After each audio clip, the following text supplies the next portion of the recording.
Morning बच्चों। Biology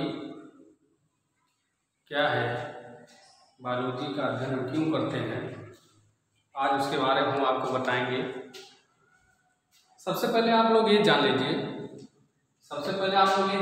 कि क्योंकि 11th का बायोलॉजी का क्लास है तो उसके पहले हम क्लियर कर लेते हैं कि क्योंकि आप 10th में पढ़े हुए हैं, साइंस से कोई जो कंपोजिट था, तो 10th से अलग होने के बाद आपको यहाँ मिलेगा जो साइंस का टॉपिक है वो 3 भागों में आपको बांट दिया जाएगा। साइंस जो है हाई स्कूल में आपने देखा था एक ही बुक था, लेकिन 11th में क्या होगा 3 भागों में बांटा जाएगा, जिसमें आपको बताया जाएगा। एक हो जाएगा भौतिक विज्ञान,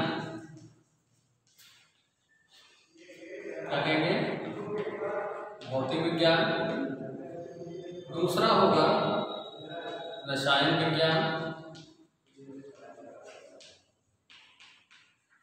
और तीसरा होगा आपका जीव विज्ञान। हो गया जीव विज्ञान, जिसे आप बायोलॉजी कहते हैं। जीव विज्ञान को क्या कहते हैं, बायोलॉजी कहते हैं। फिर से एक बार ध्यान दीजिएगा, 11th का बायोलॉजी का इंट्रोडक्टरी क्लास चल रहा है। इसमें आपको बताया गया है कि जब आप हाई स्कूल में थे तो आपके एक ही बुक चलता था जिसमें आपको तीनों विषयों का अध्ययन कराया जाता था, भौतिक विज्ञान का, रसायन विज्ञान का और जीव विज्ञान का। आपने हाई स्कूल में देखा होगा कि भौतिक विज्ञान में आपको उपकरणों के बारे में जो है बताया गया है, रसायन विज्ञान में आपको जो है रासायनिक तत्वों के बारे में बताया गया, परमाणु अणु यौगिकों के बारे में बताया गया, और जीव विज्ञान में आपने देखा आप जीव जंतुओं के बारे में आपको बताया गया था।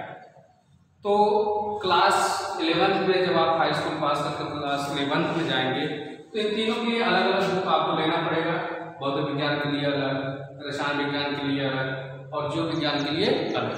तो उसमें से हम आपको एक स्पेशली क्लास बता रहे हैं, उसी का एक ब्रांच है, विज्ञान का एक ब्रांच है क्या, जीव विज्ञान।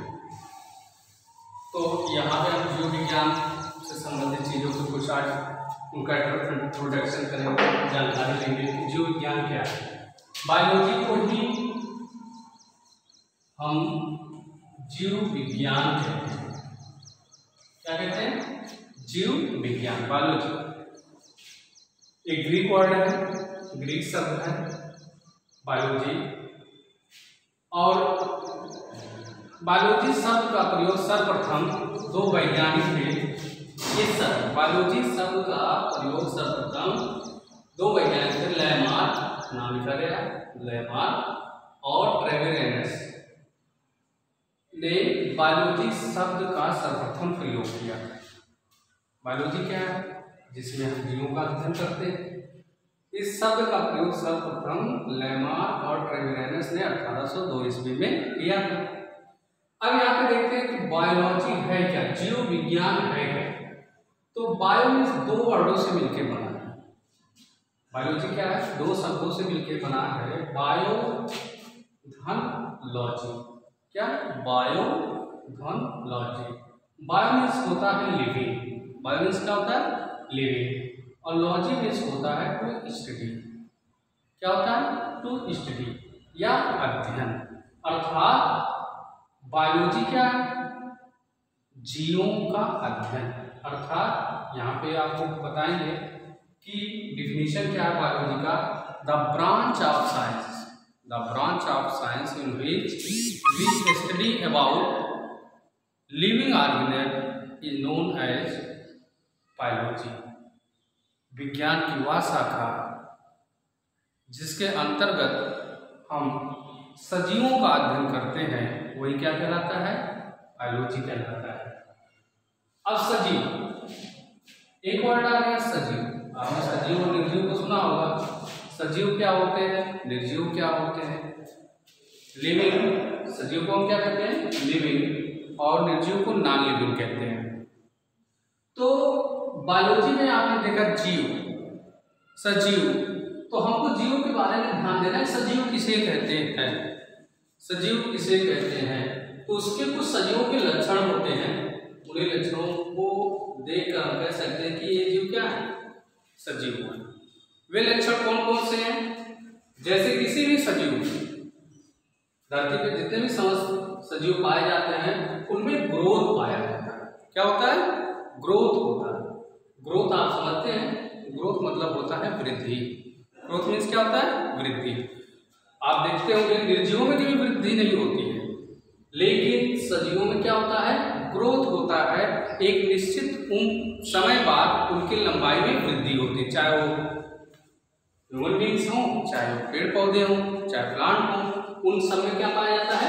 ग्रोथ पाया जाता है। आपने देखा होगा अगर आप एक नन्हे से प्लांट को लगाते हैं फील्ड में तो धीरे धीरे वो ग्रो करता है, धीरे धीरे वो वृद्धि करता है, और वृद्धि के साथ साथ डेवलपमेंट भी होता है, उसमें विकास भी होता है, फिर मोटा होता है, धीरे धीरे वृद्धि भी करता जाता है, मोटा भी होता जाता है। इसके बाद दूसरा है सजीवों के लक्षण में रिस्पायरेशन, जिसे आप क्या कहते हैं? श्वसन। क्या कहते हैं? श्वसन। श्वसन जीवों का एक स्वाभाविक लक्षण है, हम आप भी करते हैं। श्वसन क्या है?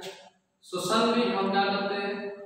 श्वसन वह जैव रासायनिक प्रोसेस है जिसमें हम वायुमंडल से ऑक्सीजन गैस को ग्रहण करते हैं और कार्बन डाइऑक्साइड को बाहर निकालते हैं। सब में होता है। आप देखते हैं श्वसन में ब्रीदिंग भी करते हैं, श्वसन की क्रिया करते हैं। तो हर सजीवों में क्या होता है? श्वसन की क्रिया होती है। श्वसन प्रक्रिया में ऑक्सीजन शरीर के अंदर प्रवेश करता है और पचे हुए भोज्य पदार्थों का ऑक्सीकरण करता है, जिसके फलस्वरूप ऊर्जा मिलती है और वो ऊर्जा हम अपने दैनिक जीवन में खर्च करते हैं। और तीसरा टॉपिक सजीवों का आता है, तीसरा लक्षण क्या है? न्यूट्रिशन, जिसे आप क्या कहते हैं? पोषण कहते हैं। क्या कहते हैं? पोषण कहते हैं। पोषण में क्या होता है? न्यूट्रिशन, जैसे जो भी भोज्य पदार्थ हम खाते हैं वो हमारे शरीर को लाभ पहुंचाता है, हमारे शरीर की वृद्धि और विकास में सहायता जब करता है तो कहते हैं कि हाँ इनका पालन पोषण बढ़िया हो रहा है, आप अच्छे डाइट ले रहे हैं। तो जितने अच्छे हमारी डाइट होगी उतने ही हमारे शरीर का क्या होगा? पोषण होगा। इसके बाद आता है डाइजेशन। तो डाइजेशन भी सजीवों का एक क्या है? लक्षण। जो भी भोजन करते हैं वो भोजन किए हुए, भोजन क्या है?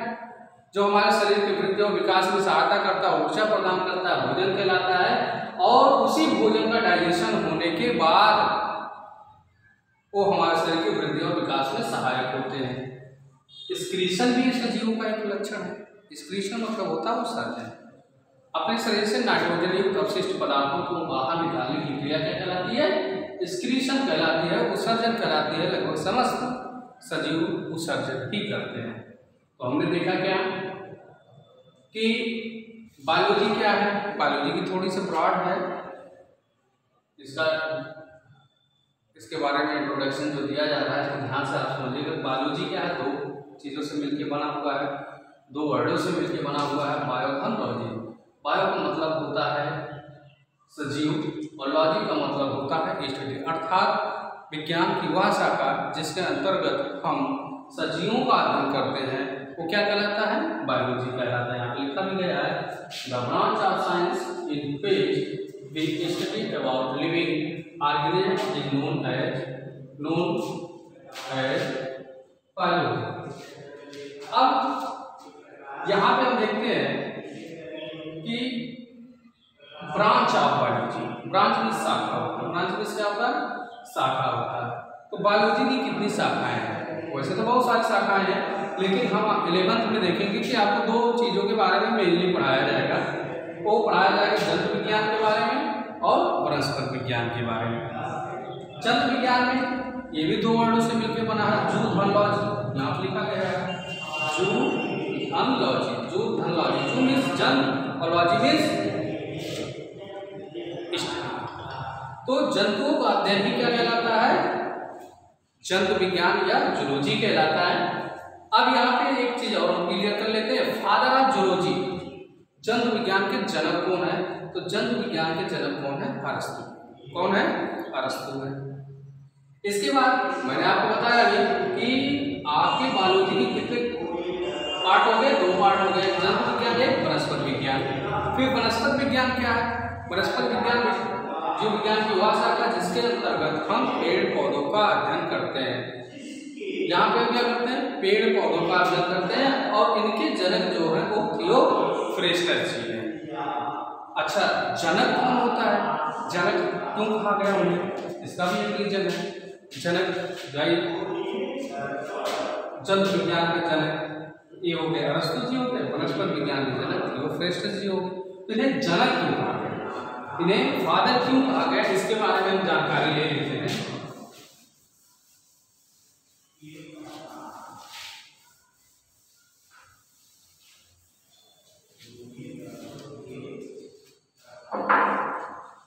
देखिए वनस्पति की कंडीशन, वनस्पति विज्ञान की कंडीशन देखते हैं। वनस्पति विज्ञान की कंडीशन बॉटनी में देखते हैं।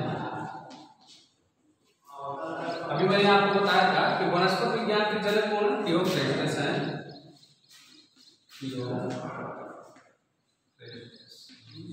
इन्हें क्यों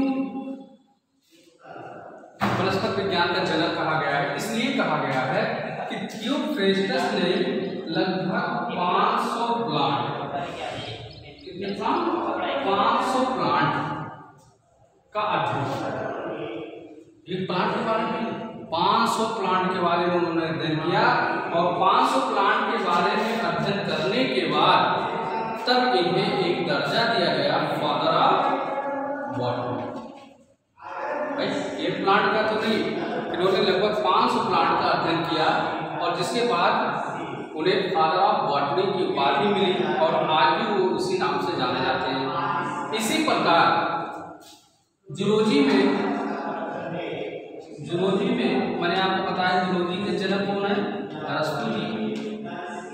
अरस्तु को फादर ऑफ जूलॉजी क्यों कहा जाता है, क्योंकि